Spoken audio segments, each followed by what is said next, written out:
Hello. How's everybody doing today? I just threw off a few consonants there. I was like, who needs them? Get rid of them consonants. Who needs them? Hey, baby. I'm going to try to sit up a little more today. Oh, there we go. Oh, that was weird. Sounded like a lion. The Cowardly Lion or Chewbacca? I don't know what that was. Some Star Wars critter.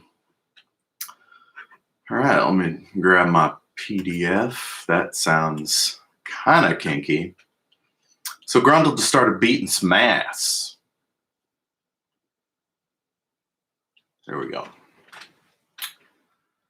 Y'all ready for this? Book 1, Chapter 12, Grundle. All around him, the injured men lay moaning, scrambling to reach their fallen weapons. Grundle took turns crushing their forearms beneath his bloody boots. Cops swirled around him, cuffing the men and retrieving their firearms. Grundle, you're injured.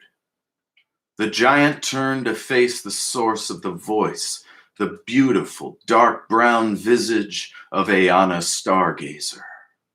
Her hands moved gently across his blood-soaked clothes, her eyes moist with tears. Grundle felt his labored breathing slow, felt the surging pain of his many wounds ease, felt his emotions calm and ground him in the moment.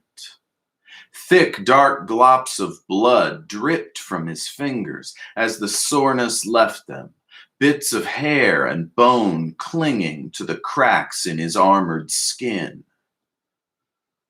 The girl, he felt the tears before they came, felt them course down his cheeks, his lips quivering. Ayanna nodded her head. Died, yes. Grundle, many have died, but you have saved lives. Standing on her tiptoes, she dabbed at his tears with a strip of gauze. Alas, I fear this battle is not yet won. She pointed past him, beyond the wailing crowd, to the end of the great hall 1,000 yards away. Have you the strength to continue fighting? Grundle flexed his mighty muscles, squeezed his fingers into his meaty palms. I do, my lady. Then come with me, she said firmly, and began to run. Fuck yeah. Ayanna's so cool.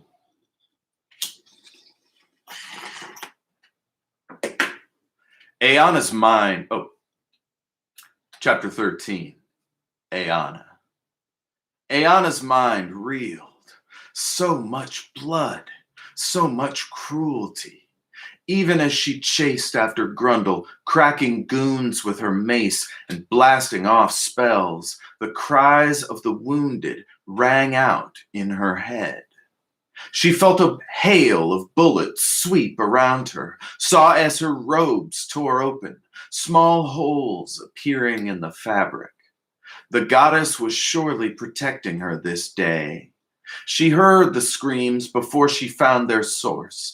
Grundle was standing in a vast circle, citizens cowering at the edges, his fists and feet crashing down again and again and again on the gangsters.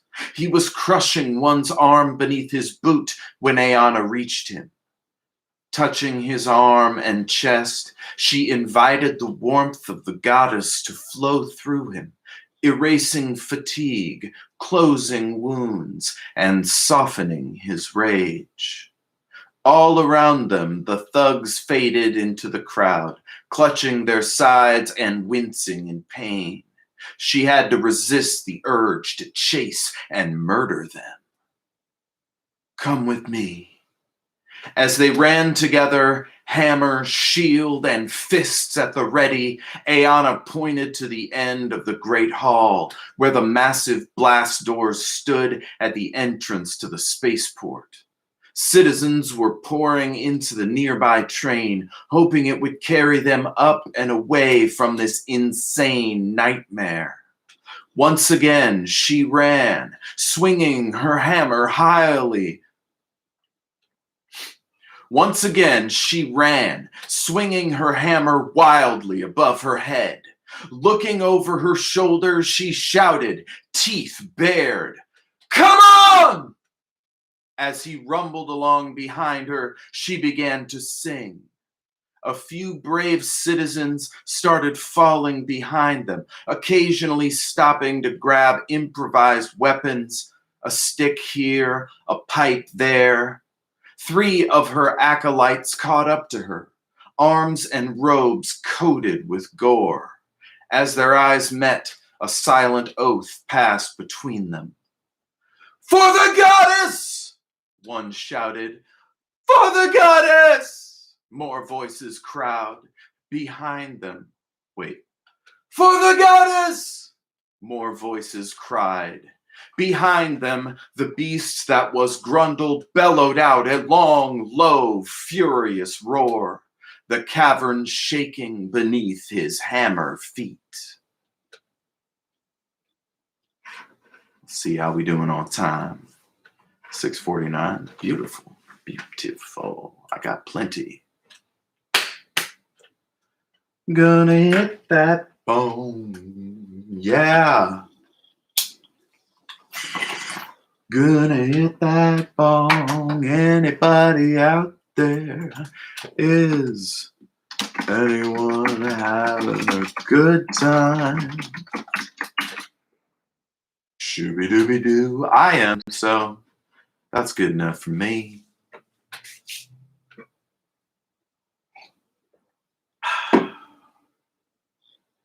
Chapter 14. Joran. Holy fuck! Joran's eyeballs hurt from staring at the vid screen above the main gate. Alarms were going, but no one was listening. The footage was insane. Dozens dead, hundreds injured, many severely. Women and children. Erasmus Abelborn, the labor leader, blown to pieces. And now shooting. The media were breathless, which wasn't that unusual. In this case, however, it was fully warranted. Joran reminded himself to breathe. Holy fuck. This is real bad, Jerry. This is real bad. Sandrum was tugging on the foreman's shirt, tears welling up, lip quivering. Jerry threw off the man's hands and kept watching. Joran looked around the spaceport. Every face he could see was glued to the screen. Some surely had family in that morass. God's in heaven. What a cluster. Joran took to the platform nearest the gate. Hefting his gun belt from his satchel, he dropped the bag with a thud. The noise cut through the crowd. Joran spoke in a deep, resonant tone. We have very little time.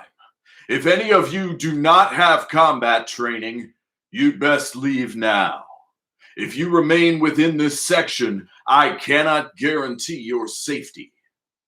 Jerry and Sandrum stared up at him in disbelief. Joran was using a setting on his amplifier gauntlet to direct the sound of his voice through every speaker in the area. For the rest of you, I recommend you equip yourselves with anything you can find. We are about to face a deadly assault. Joran struck a warrior's pose. Our attackers may well use innocent citizens as shields. Do not fire on your own. If you must engage, be strategic. The men who did this are coming, and they are coming fast. They will not stop until they have fled or they are dead. The voice fell silent. The only sounds in the port came from a few idling machines. The distant sound of gunfire reverberated through the immense metal doors. Beyond that, the rumbling motion of thousands of panicked souls hurriedly rushing this way. Jorn's hand raised to the ceiling, then dropped. The workers began their preparations, scrambling around for anything they could use as weapons. He could feel the old eye twitch coming back, his dirty fingers cradling his weapon. Here we go again. I'd almost forgotten what this feels like. The old security guard, Fa Xuan, fumbled a fresh clip into his sidearm. Out of one corner of his mustachioed mouth, he muttered up to Joran, "Never thought I'd see another war in my lifetime." War. It was about as good a word as any. Creel would make them be soldiers again, at least for a day. Creel himself, of course, was merely playing soldier. Joran wasn't impressed. He'd met enough weekend warriors in his time to fill a small theater. With luck, this would be Creel's last battle. The sounds of gunfire grew ever closer. Joran took cover behind a cargo cart, his left eye continuing to twitch.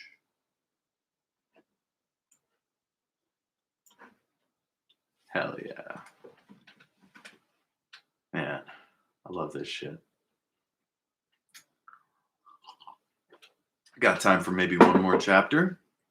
I'm gonna play D&D soon. I'm pretty excited. With my homies Eric and David. He has an online name. It's like Tiger or something. But yeah, they're brothers. We're going to play a thing. It's fun. Podcast friend. That's the cool part about being on podcasts, because you make cool friends. Guests on your show or you guest on theirs, all kinds of stuff. All right. Chapter 15. Sophris. The fire had burned off quickly, but the stage was still hot. Sophris alighted briefly beside the crumpled remains of Erasmus. Feeling nothing of the man's spirit, he rushed forward. As he moved, he felt his feet slide as if he was dancing through the rubble. At the far end of the stage, he leapt down to the edge of the pit. If anyone other than Creel were to look in his direction, they would have seen a shimmering glow, as if a strip of green cloth had floated from the deep. As Sophris reached the ground, he wove his fingers in a lazy manner, drawing in power from the souls of the survivors. As he did, he heard their anguished mental voices. Some Mistral might have recoiled, but Sophris was calm. He'd learned through trial and error that every crisis held within it the best examples of human kindness. It was these elements he used to form his spell, a transportation magic he called fast leaping. He could see Creel's rear guard as they reached the gates of the power plant, firing wildly into the concession area. Sophris knew he'd be able to leap beyond them into the plant's secure courtyard.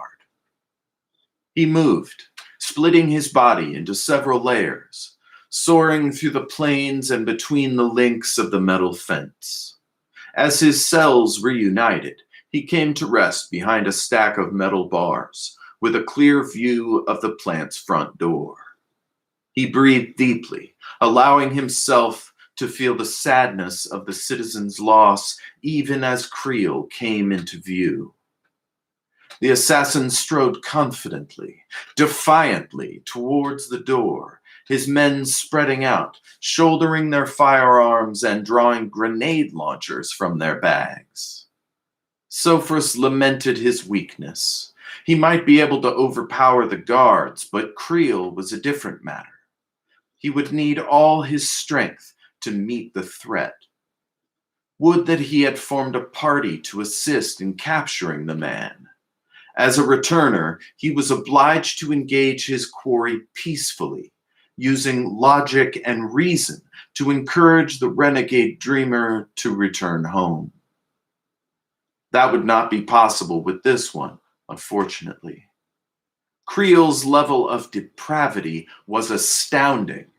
Sophus had hoped his cruelty was merely a means to an end. It was clear to him now that Creel was an unrepentant devil. The assassin crumpled the front door with a flick of his hand, striding into the plant with ease. Sophus could feel his power even at a distance. Against every teaching he'd ever received, he found himself reaching out to draw in the feelings left behind by the murderous madman. The taste was like fresh blood on his tongue, rich and briny. It left an emptiness as it faded, the way the skin quickly cools after a hot shower. Sophus felt his lip curl involuntarily. The taint of evil was too seductive, too violently real. He crossed himself in his mind, steeling his resolve. As he pondered his next move, the sounds of gunfire raged on. Well, there you have it. Have a good time, everybody. Hope you like this book that I'm reading. Shibby-dooby-doo. Be-doo. Oh, yeah. That's it. A goodbye. Don't forget, awesomepod.squarespace.com. Check out all my other shows. The War for the Tower, Good Idea, Something Wonderful Right Away, and Shattered Worlds RPG, based on my RPG system, which I created at the same time as writing this book. So it's all connected, baby. Check it out. Awesomepod.squarespace.com. It's pretty much all you need to know. Or on Twitter at Sinister Parent Company, which is the podcast network. Thanks again for listening. You guys are great. Peace.